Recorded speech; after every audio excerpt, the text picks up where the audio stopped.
పురాణాల ప్రకారం దుర్గామాత తన 8 చేతులలో ఉండే వివిధ ఆయుధాలను పట్టుకుని దుర్మార్గులను సంహరించి భక్తులను కాపాడుతుందని చాలా మంది నమ్ముతారు. అయితే తన చేతిలో ఉన్న ప్రతి ఆయుధం వెనుక ఒక పరమార్థం ఉంది. వీటి నుంచి మనం నేర్చుకోవాల్సిన జీవిత సత్యాలేంటో ఇప్పుడు తెలుసుకుందాం. హిందూ మతంలో నవరాత్రులకు ఎంతో ప్రాముఖ్యత ఉంది. చెడుపై మంచి సాధించిన విజయానికి ప్రతీకగా ఈ వేడుకలను జరుపుకుంటారు. నవరాత్రుల్లో దుర్గామాతను 9 రోజుల పాటు 9 ప్రత్యేక రూపాల్లో అలంకరించి పూజిస్తారు. అనంతరం దశమి రోజున విజయదశమి పండుగను దేశవ్యాప్తంగా అంగరంగ వైభవంగా జరుపుకుంటారు. ఈ నేపథ్యంలో అక్టోబర్ 12వ తేదీన దేవి నవరాత్రులు ముగియనున్నాయి. హిందూ మతంలో దుర్గాదేవిని అత్యంత శక్తివంతమైన దేవతగా పరిగణిస్తారు.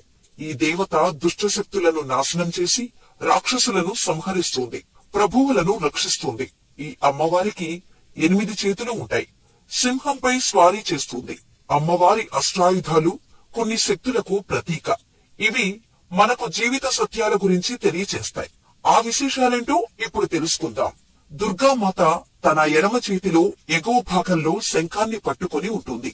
ఇది సంతోషానికి చిహ్నంగా పరిగణించబడుతుంది. తన చేతిలోని శంఖం ధ్వనికి జీవకోటి రాశులలో చెడు లక్షణాలుండే వారంతా భయపడతారు. దుర్గాదేవి వరుణుడి నుంచి ఈ శంఖాన్ని స్వీకరించింది. దుర్గామాత ఎడమవైపున 2వ చేతిలో విల్లు, బాణంతో దర్శనమిస్తుంది. ఇవి శక్తి సామర్థ్యాలకు ప్రతీక. రాక్షసులతో పోరాడే సమయంలో ఆ తల్లి ఈ ఆయుధాలను ఉపయోగించిందని పురాణాల ద్వారా తెలుస్తోంది. దుర్గాదేవి ఈ ఆయుధాన్ని వాయుదేవుడి నుంచి పొందినట్టు పెద్దలు చెబుతారు. దుర్గామాత ఎడమ వైపున 3వ చేతిలో తామర పువ్వును పట్టుకొని దర్శనమిస్తుంది. ఈ పువ్వు త్యాగానికి చిహ్నం. అంటే మనం బాహ్య ప్రపంచంతో సంబంధం లేకుండా వాస్తవ ప్రపంచంలో జీవించాలి. బురదలో వికసించిన తామర పువ్వులా మనుషులందరూ కలిసి వెలిసి జీవించాలని, తమ గుణాలను పెంచుకోవాలని, మోహం అత్యాశకు దూరంగా ఉండాలని చెబుతుంది. దుర్గాదేవి ఎడమవైపు ఉండే 4వ చేతిలో త్రిశూలాన్ని కలిగి ఉంటుంది. ఇది ఆ తల్లికి అత్యంత శక్తివంతమైన ఆయుధం. ఈ త్రిశూలంతోనే అమ్మవారు మహిషాసురుడిని మట్టుబెట్టింది. శివయ్య తన త్రిశూలాన్ని అమ్మవారికి ఇచ్చాడు. దీన్ని ధైర్యానికి ప్రతీకగా భావిస్తారు. త్రిశూలంలోని 3 భాగాలు సత్వ, తమో, రజో అనే 3 లక్షణాల గురించి బోధిస్తుంది. దుర్గాదేవి కుడి చేతిలో చూపుడు వేలిపై సుదర్శన చక్రంతో దర్శనమిస్తుంది. శ్రీకృష్ణ భగవానుడు దుర్గామాతకు తనకు ఇష్టమైన ఆయుధాన్ని దుర్గామాతకు ఇచ్చేశాడు. ఎందుకంటే ఈ లోకమంతా ఆ తల్లే నియంత్రిస్తుందని అందరూ నమ్ముతారు. ఈ సుదర్శన చక్రం ధర్మానికి చిహ్నం. ఇది జీవితంలో మన విధులను నిర్వర్తించే పాఠాన్ని బోధిస్తుంది. దుర్గామాతకు కుడివైపున 2వ చేతిలో ఖడ్గం ఉంటుంది. ఇది చెడు, అజ్ఞానాన్ని నిర్మూలిస్తుంది. వినాయకుడు ఈ ఖడ్గాన్ని దుర్గాదేవికి బహుమతిగా ఇచ్చినట్టు పురాణాల ద్వారా తెలుస్తోంది.